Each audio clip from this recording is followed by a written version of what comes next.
mobile phones to be banned from schools. A lot of people they just are concerned that they haven't been banned already and they don't see what the issue is. What is the scale of the problem that you are facing, and what do you intend to do about it? Well, I think what we face is the problem of inconsistency. So some schools have already done this, and some head teachers, those that have reported that it's had a fantastic impact actually on behaviour and concentration and performance at school. But we also know that some have not, and we think it's probably about half and half have got an outright ban. And what we want to do is have consistency on our schools. So first of all, to make sure that we empower head teachers to do this. And secondly, to make sure that it's throughout the day. So without the phones coming out for breaks or for lunch, which some of them do today. So it's to make sure that there's no phones in the school during the school day. So will there be consistency then, just so I'm clear? Because if you're saying it's up to the schools how they enforce it, and, you know, some might take this very liberal approach of, you know, kids can actually just keep hold of their phones, but please don't use them. Will that be the same as in those schools where there's a hardline ban and absolutely they can't even bring them onto school property? It still feels like there'll be quite a big divide between the kinds of schools children are going to.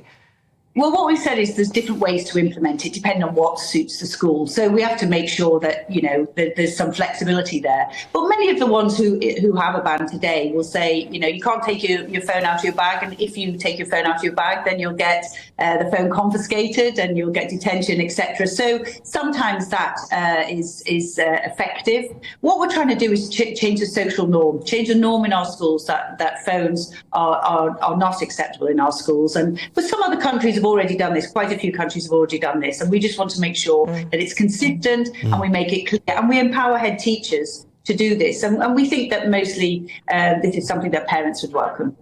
Well, you make it sound very simple and very easy. We had a panel on earlier who are thinking, Isabel, principal beside me here, thinking of all the issues why you can't touch kids, you can't search kids, you can't tell them what to do, you can't discipline them. But I can see there will be practical challenges. There will be teachers going in and searching pupils. That's going to cause problems and what could be controversial. People saying it's against their human rights.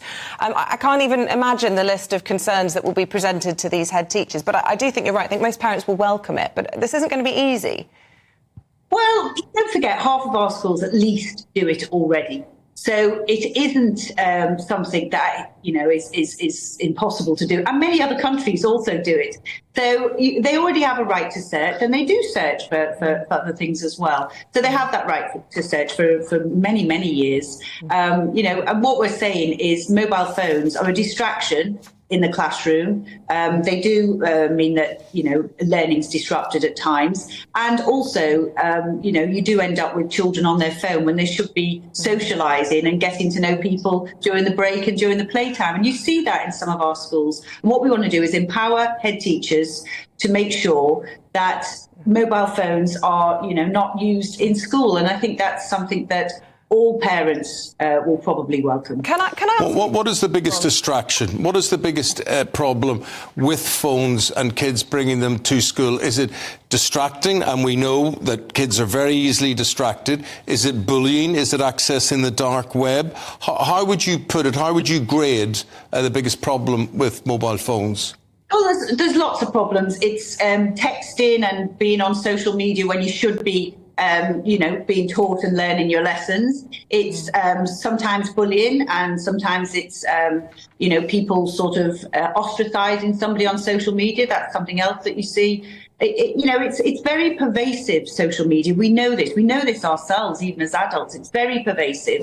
And, that, you know, that can be used and amplified in a school environment. So I think it's distractions for people looking at things that is not what they should be doing. They should be doing whatever's in their lesson. But there is also bullying that is amplified on mobile phones and via social media. Yeah, and I'm interested in your views outside of the classroom. Do you think that there is, and a lot of parents are now speaking up about about this, and you'll have seen in the last 10 days or so this huge rise in people power, parents saying smartphone-free childhoods for their kids. Do you think actually smartphones in general, whether they're at school or even at home, should be banned for kids? That we know that the links to depression, to poorer performance on the sports fields, to closer links to bullying, the access to pornography and the impact that that has on their developing mind. There are so many concerns around smartphones. Would you support a return to the old-fashioned brick, as it were, so parents can know that their kids are safe, but they don't have their childhood stolen from them?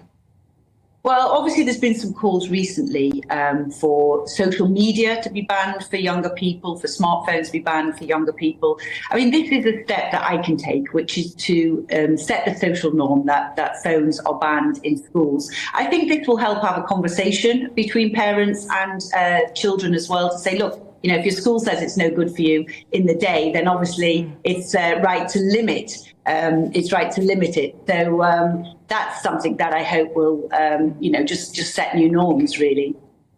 I don't know what your family situation is, if you have children or how old they are nowadays or whatever, if they're school age or whatever, but could you imagine yourself at a time when you're saying to a child, right, off you go to school, leave your phone in the car or whatever, you're not bringing that phone with you? I mean, I say this because Isabel just said, and she's absolutely right, she's saying that parents should know their kids are safe. Look, I went to school during a war in Belfast, right? An absolute war.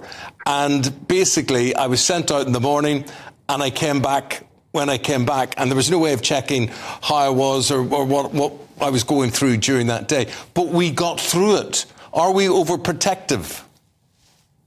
Well, I mean, obviously technology brings with it many, many advantages. And one of the advantages now is you can see where everybody is. That's certainly an advantage for a parent and their child.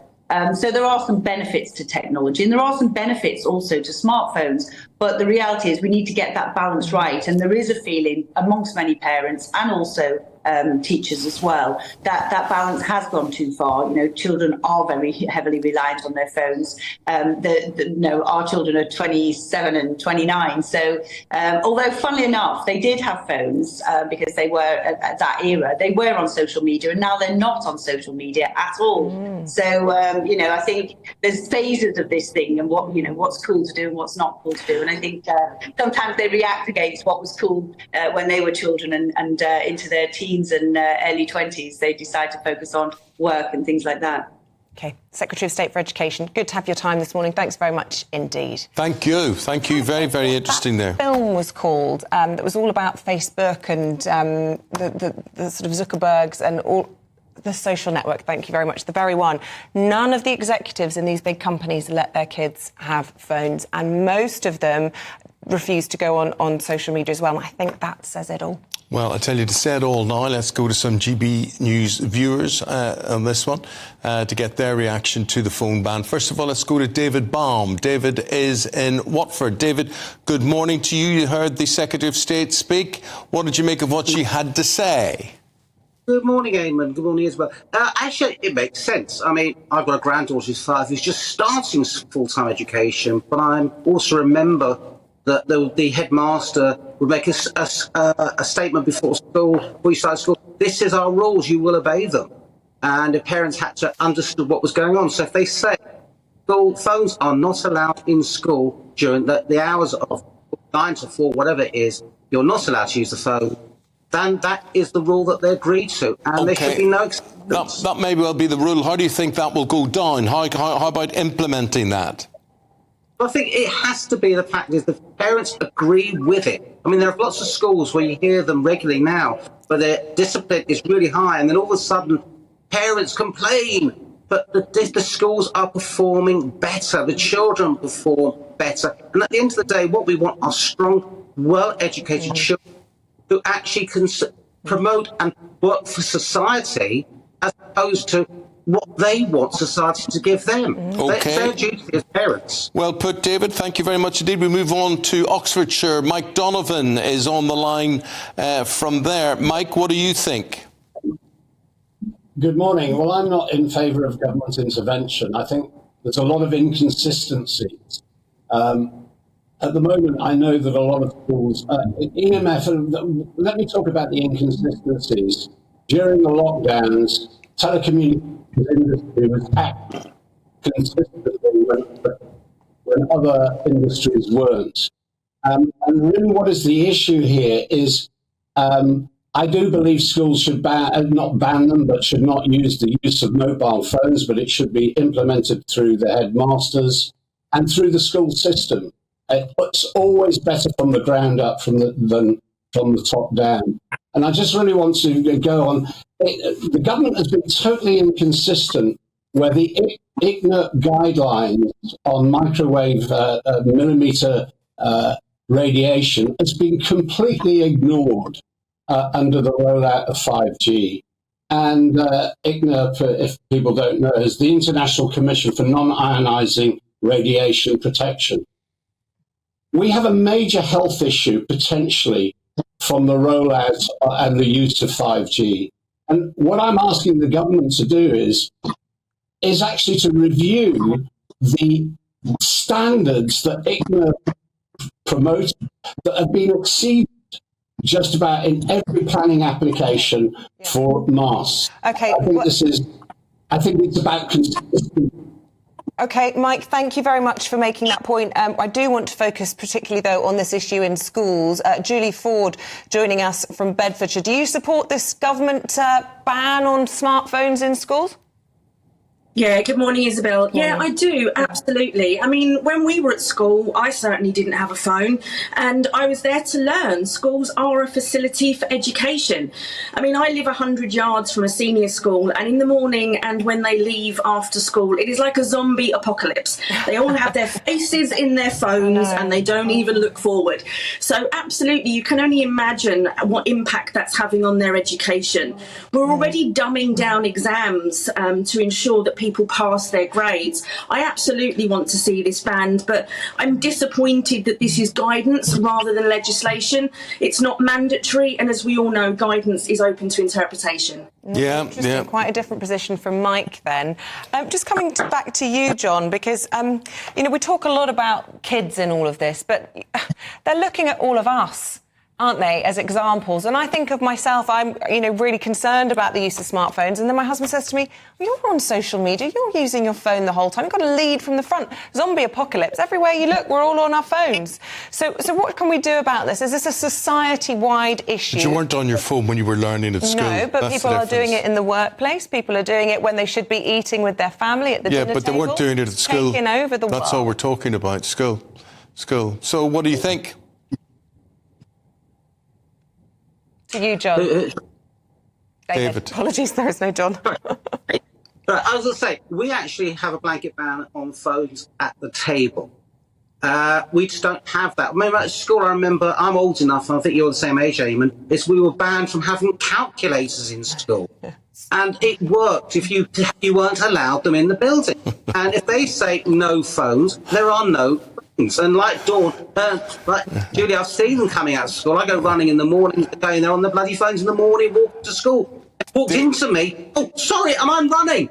David, what are they like? David, I wasn't even allowed a digital watch. I remember that I had this Kojak watch, we used to call them, with the red digital face on it. And you weren't allowed that because it could be a calculator as well. So you weren't allowed that during exams. Guys, class is out. Thank you very much indeed for your contributions. Really appreciate it. And thanks for getting in touch. If you want to get in touch with the programme, gbviews@gbnews.com.